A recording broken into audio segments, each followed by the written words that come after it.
Why do some B2B companies have a calendar full of qualified meetings every week, while others have sales teams sitting on their asses all day long waiting for work? Two companies, same offer, same market. One has a full pipeline and the other one is chasing referrals and hoping inbounds pick up. The difference is in the outbound system running in the background. I've built this for over 30 companies across SaaS, fintech, healthcare, and recruitment.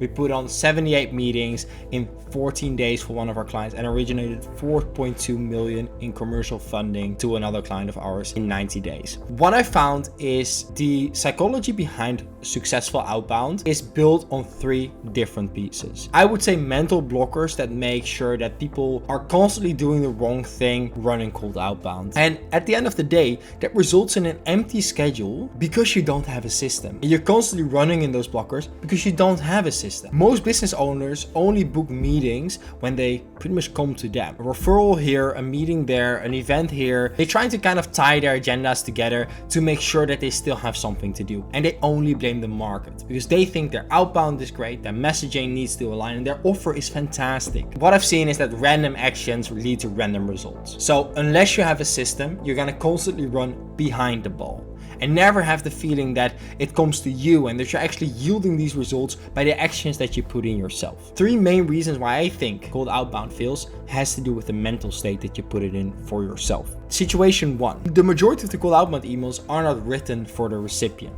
They're written for the person sending them. Simply stating, they all chat about I, we, like there's rarely something that starts with saying, hey, this is what you will benefit from this. Because we all have the feeling that we need to introduce ourselves, that we have to take them by the hand, explain why we are so unique in what we do. Because in honesty, we're not. In all fairness, in your market, there are competitors. They preach that they're unique, but majority of the times they're pretty similar. I see it in my industry as well. And then if I preach only what I do, the prospect's gonna look at it and say, listen, but so what? What is in it for me? Situation 2 is confusing personalization for relevance. Personalizing something, saying, hey, I see you're in city this, I see that you're here, I see that you're from there. Is that actually personalization? No.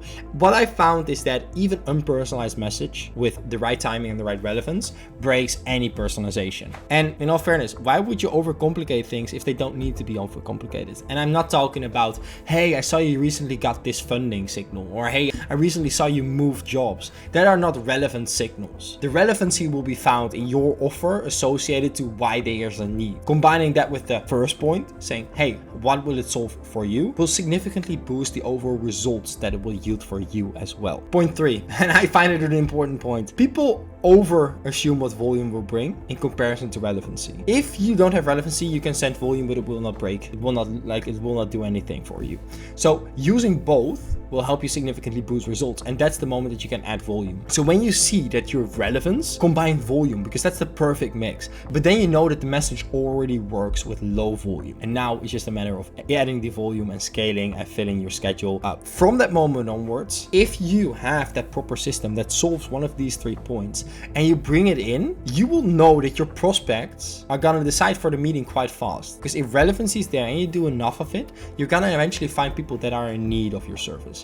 And then, in all honesty, what we have found is that the majority of the meetings that we book, the decision maker already made the decision to book a call with us after seeing that first email or second email or the relevant piece. But while they do so, they constantly ask the one question to themselves: what is in it for me? They don't really care about us as the seller or your clients as a seller. The 3 questions that they indeed ask themselves afterwards are pretty much, what's in it for me? Do they understand my pain? And is it a low risk thing to test? The question is not if the service is valuable, if the cold email makes sense, but the question is, what is the offer in this cold email? And is it a low offer for me to test out? Or do I have to already put in money to kind of have that first conversation? Do I know it's going to be expensive? And pretty much we want to kind of lower the barrier of entry for them to say yes to a call with us, because that's the moment that you're emotionally going to bind them to your organization. And that's the moment that they will then convert. What I've seen and what we're doing for ourselves is the differences between the two. And I've just noticed that there are about 4 pieces of differences that we've seen between winning campaigns and average or non-performing campaigns. And that is pretty much figure out the targeting. So make sure that people that you reach out to are actually relevant. It's better to run an additional ICP qualification prompt in the middle to make sure that the leads that you approach on company but also on personal level are actually relevant to what you want to do, because that solves your relevant piece. Part Part 2 is pretty much just a mix. It's pretty much just making sure that you answer those 3 questions from that first set. Saying, hey, what's in it for me? Secondly, do they understand my situation? And thirdly, is it low risk for me to test out? After that, infrastructure plays a large role. Perfect targeting, perfect copy, wrong sending setup, and none of it will land inside the inbox. If you have wrong domains, no warm-up, too much volume from one inbox, and you're running into spam, it doesn't matter how good you are, you will never land inside an inbox and people will never take you seriously. The actual money maker is going to be in the follow-ups. We've seen that the majority of the people don't book a call after, let's say, that first follow-up that we sent or that reply to our outbound message. We call it the information gap. If there's a gap between receiving a reply, them having a question, and us not satisfying with an answer to that question, there's an information gap. And we need to close that in our follow-ups, in our cold calls afterwards to make sure that they book a call with us, because that's the money maker. You can be fantastic at cold email, but if you can't convert people from that initial reply that they give to you or to your outbound message, they will never convert into paying clients, in my opinion. So when I tell you we put 78 meetings on one client's calendar in 14 days or originated 4.2 million in funding in 90 days, those 4 components were fundamental to everything we did. It was not a genius email, not a slick email getting them to say yes to us, not a brilliant salesperson, but a machine running everything in the backend to make sure all of those points are hit and that the person receiving our email is really looking forward to meeting with us. And pretty much I find that that's the difference between doing outbound and having an outbound system that actually works for you. And we pretty much seen that if a system is built on effort and you lack motivation at a certain point, you're gonna lack effort and the machine won't run. But if we build it from a foundation that actually things are self-sufficient, then we've seen that outbound motion will constantly run without pretty much your motivation or effort.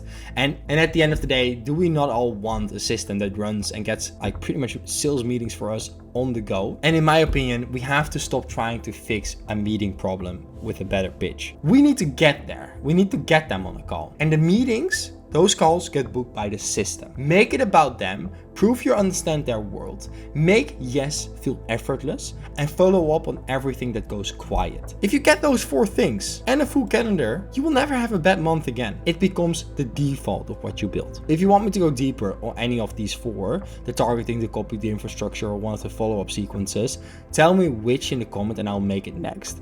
And if you rather have this built for your company instead of building it yourself, I pretty much just dropped a link down below for you to pretty much check us out. The only thing I can say, I see you in the next video. Thank you.